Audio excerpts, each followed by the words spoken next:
It is Matteo Jorgensen of the United States of America representing the Movistar team. Just gets into the slipstream of that motorbike. He looks around and the gap that he built is starting now to crumble. It is the red jersey, it looks like, of the Swiss road champion now moving hard on the front. He's been taken over now by Team Jumbo-Visma. 5 seconds and that lead has now been snuffed out in just a matter of metres. And Wout van Aert is being dragged to the base of the final climb, Brian. Yeah, a lot of riders are doing their job now and drifting back, and you see the Belgian champion Wout van Aert in perfect place in second place, but just behind him you can see the dark blue jerseys looking after the world champion. Ethan Hayter has been pushed back a little bit now. He's going to get stuck. He's trying to come out and move up. He knows how important it is to start this climb pretty much from the front, and that's why he's moving up now. So Yves Lampaert is leading the way now with Honoré in front of the world champion. Also Carlos Barbero as well there. The Spaniard just to the right-hand side of the world champion. This is where the climb actually starts. 1.9 k's to go now. They finish on the Great Orme. Now they'll start rising, several little switchbacks. There's various gradients here, but it does max out at a brutal 20% on the lower slopes, and there's an acceleration on the left-hand side. That is a New Zealand champion, George Bennett, trying to set a ferocious tempo. Mikel Honoré is the rider in blue, but sat on the wheel of his New Zealand teammate, another national champion, and that is Wout van Aert. And just moving up as well there, in fourth position is the world champion Julien Alaphilippe as the gradients hit 13%. Ethan Hayter is about 6th or 7th wheel. Dan Martin is there as well. I can also see, I think, Ben Tullet of Alpecin Felix moving up into the mix, but a good bit of pace setting here by the New Zealand road race champion. So 12% gradients here on the climb of the Great Orme. Julien Alaphilippe in the centre of the screen, sat down. Honoré there as well. Where is the blue jersey? Just see him a little bit further back down, but he's biding his time, not panicking at all. Actually taps the shoulder of one of the Movistar riders there to ask to come through there, Brian. Yeah, he doesn't panic. He'll ride his own tempo. He is probably a little bit far back at the moment, and you know there is an acceleration from Wout van Aert, but he's not panicking at all. He's just riding there, and we've seen him doing this so many times. Michael Woods is moving up and actually kind of helping the race leader Ethan Hayter, but good job being done by the Kiwi champion. But now it's time for Michael Woods. It is. Michael Woods goes on the steeper slopes. Honoré goes with him. Sergio Martin was also trying to go clear here as well, or just the man in the green, 5th position now. Latch themselves onto the back. So where is Hayter now? This pace that's been set here by Mike Woods, the Canadian. Remember, Mike Woods of Canada sits only at 49 seconds. Still, we have 1.3 k's to go. And look at the gradients, double digits here, 12%. But a great move here by Mike Woods. This is classic Mike Woods, though, isn't it? He'll try and go long and break the will of everybody else as Hayter winches himself back into contention. Honoré is there, the world champion of Alaphilippe is there. And also, look how strong Wout van Aert look. But Hayter, I think, he's been distanced here, Brian. Yes, he's starting to struggle a little bit now. Honoré is going now, and as you said, this is Michael Woods' territory, and he's steep, and it's all the accelerations. Alaphilippe is staying with it, and Wout van Aert is starting to struggle as well. Yeah, Wout van Aert really having to dig deep to haul his frame up this steep section of the climb. Still over a kilometre to go as we get the Welsh flag, and now Alaphilippe, the world road champion, lights things up on the left-hand side. Still a long way to go. This could actually snap the elastic here. Wout van Aert all over his bike. Mike Woods gritting his teeth to stay with the world champion. Two of the finest protagonists of this punchy climbing discipline in the mix here. But look at Wout van Aert drags himself, Brian, back onto the wheel of the Canadian as they hit 1 kilometre to go. He does this so many times, and you know he's a bigger framed rider than the rest of them.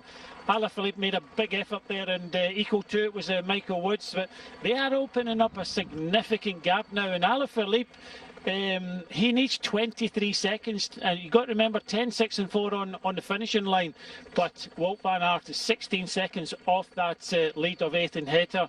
I think Ethan Hayter is just at the bottom of our screen in the dark blue. We've got around 800 metres to go now. The road kicks up again. That's a little route back to the car park there, but this is where the road ever so slightly flattens a bit, and that second little group, I think with Ethan Hayter in it, are actually closing. If this group out in front continue to just ease off a little bit and they don't ride, Hayter is riding himself back into contention.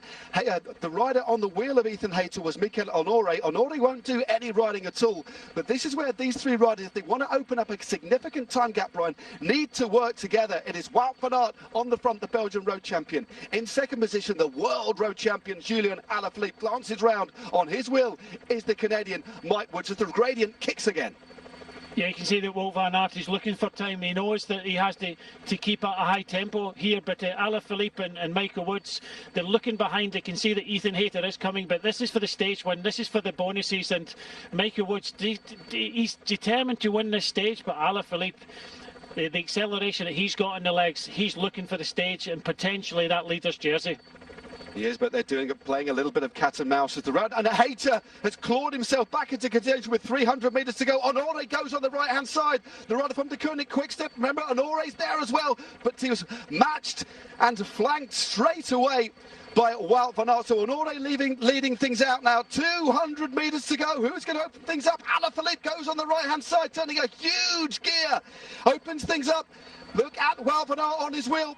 Van Aert on the wheel of the world champion. Van Aert now goes on the right-hand side. Alaphilippe tries to close the gap, and it looks like he's going to hold straight to their neck and neck now. Oh, it's a finish. Oh, looks like Wout van Aert got that one at the last. Wout van Aert takes the win atop the Great Orme. The world champion Julian Alaphilippe in second place, and it looks like Mike Woods was in third.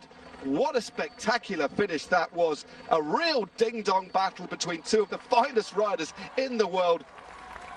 Here we go again. Wonderful riding by Hayter to put himself back into contention. That might save the day in terms of the GC. But look at this. Just in the dying metres, Brian, it was Wout van Aert who just slips by the world champion to take his second stage win of the Tour of Britain. What a magnificent finish that was to the Queen stage of this race. Yeah, an incredible finish there, and you know, well done, Wout van Aert. But look at him on the deck there. That was a huge effort from both of these champions, and you know, he was really digging deep further down that climb. This, I think, is here to stay. This finish, and an incredible finish. But for me now, with that 10 seconds for Wout van Aert, it's going to be very close to the general classification. In fact, there could only be about a second between Hayter and Wout van Aert. Just look at what that has taken out of these riders. I mean, handshakes are on. That was a proper boxing match of a bike race up that climb. Several attacks. Mike Woods offering congratulations to Honore there, and also to Wout van Aert, who tries to cool himself off. They went really, really deep. And Brian, I can tell you what, I don't think any of these riders, they might have been told about it, but they wouldn't have known what this climb is like. They wouldn't have ever ridden up it, I don't think. They wouldn't have come and spec'd this one out. But I agree with you. I think we should have this stage every single year. Proper battle as the riders still trickle across the line. A really great racing stage today. We'll have to get the time checks in relation to Ethan Hayter. It could be very, very close indeed, because he got back on and was then distanced again in the last few steep metres of this climb. But the ultimate result is that bike racing has won, but we have a very, very narrow spread of time gaps right at the top of the rankings here, Brian.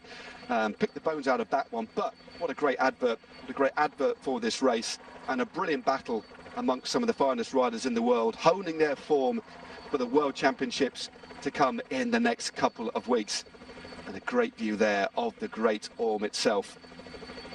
In the shadow, of course, shadowing over Llandudno, biggest seaside town in Wales with its beautiful bays.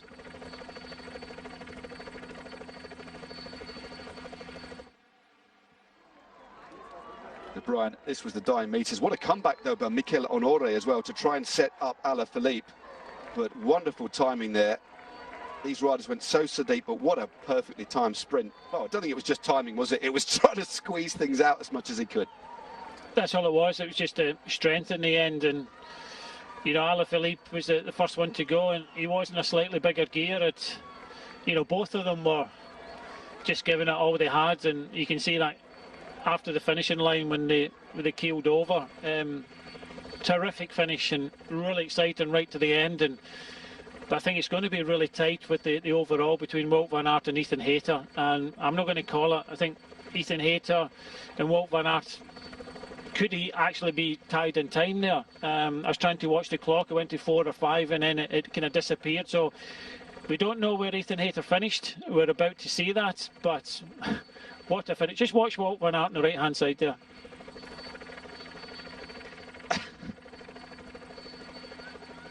Yeah, he certainly went deep there.